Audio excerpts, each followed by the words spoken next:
Senator Kihuen, welcome to KTNV from Philadelphia. Your big night, you're speaking. I'm sure more people will be watching you than Hillary Clinton tonight. What are you going to say? Well, look, John, first of all, thank you for having me on.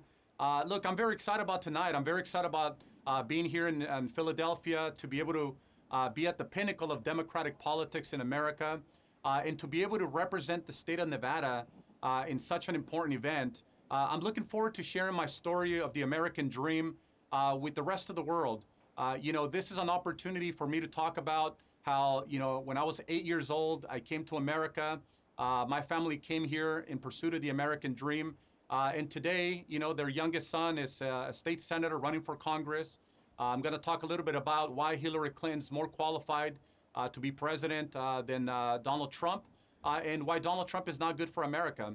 Looking forward to sharing that message that Hillary Clinton is the person that's going to fight to increase the minimum wage, to fight for equal pay for women, to protect Social Security, Medicare, and fight for immigration reform.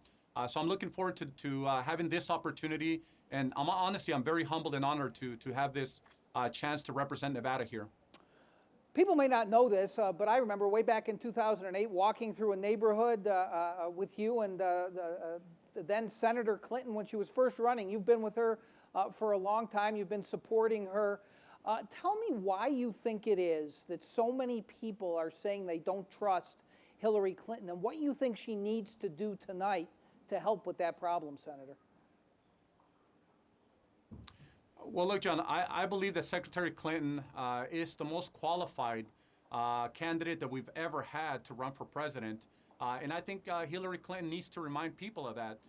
The last few days, having President Obama, Vice President Joe Biden, Michelle Obama, reminding people of her record of fighting for working class families ever since she graduated from law school, when she was in Texas registering people to vote. We need to remind people of that because Hillary Clinton, if you think about it, she's been the Secretary of State representing the United States of America all across the world. She's met with leaders from every single country in this planet. She's been a U.S. Senator representing one of the biggest states in the country. She's been the First Lady under one of the most successful presidents in American history, Bill Clinton. She is qualified, and she just needs to remind people that, it's either her or somebody who is racist, who is homophobic, who is against immigrants, against Muslims, who has basically discriminated against every constituency out there. And so I believe that, though, she just has to remind people of her record and why she's more qualified than Donald Trump.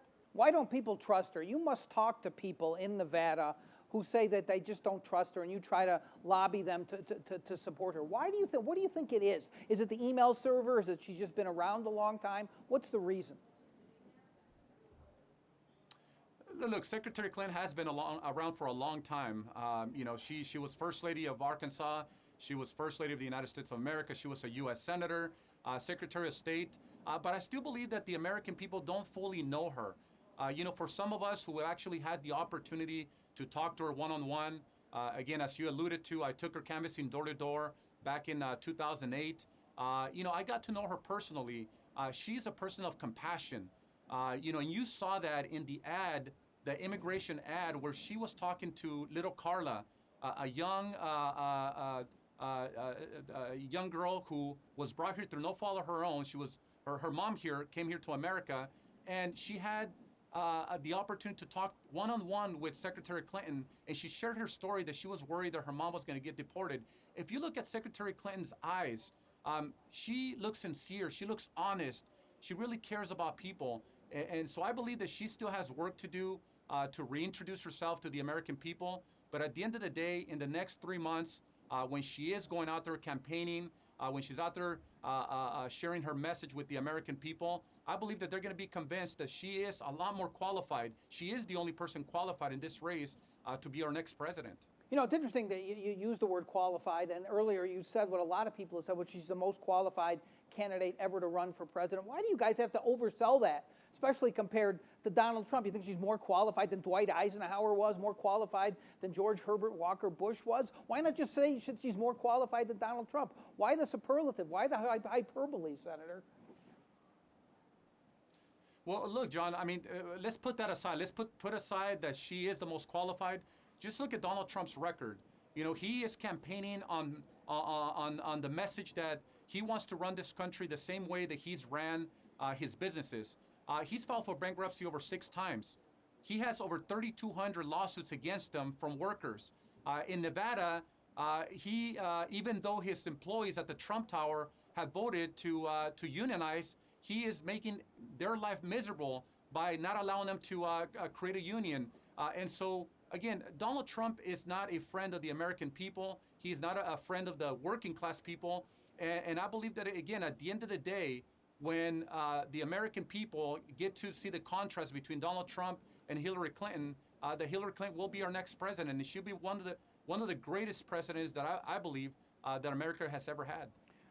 As you know, your closeness to Hillary Clinton, your support for her is now being used against you. I just reported earlier, I think you probably know this, that a super PAC has set up a website where they're tying a whole bunch of Democratic congressional candidates to Hillary Clinton in the same way that the Democrats are tying Trump to a lot of candidates. Talks about some of the things that you said about the email controversy, including the fact that you said the FBI said it's not illegal. She did nothing wrong. I'm going to give you a chance right here to walk that back a little bit. You know she did something wrong, right?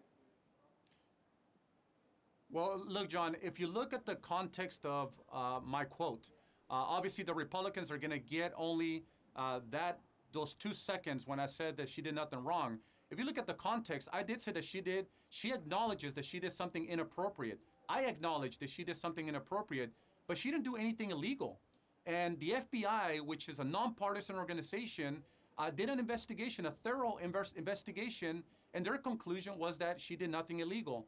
So at the end of the day, look, did she do something inappropriate? Absolutely. She should have never been using her own private email server. But at the end of the day, she acknowledges that. And at the end of the day, FBI has said that she did nothing illegal. And at the end of the day, look, the Republicans are trying to distract the American people of the issues that really matter. You know, of who's going to be fighting to increase their wages, who's going to be fighting to protect their rights at work, who's going to be fighting to protect Social Security and Medicare, who's going to be the president who's going to protect equal pay for equal work for women. These are the issues that really matter to the American people and to the people of the 4th Congressional District. As you know, I've been out there campaigning tirelessly in the district. And look, at the end of the day, most of these folks in the 4th Congressional District are more concerned about raising their wages and protecting their workers' rights than an email. And so I do believe that we need to move on. The FBI has made a conclusion, and I'm looking forward to continuing to support Hillary Clinton. It's no secret that she is a friend of mine, and I'm looking forward to campaigning together with her when she's back in Nevada.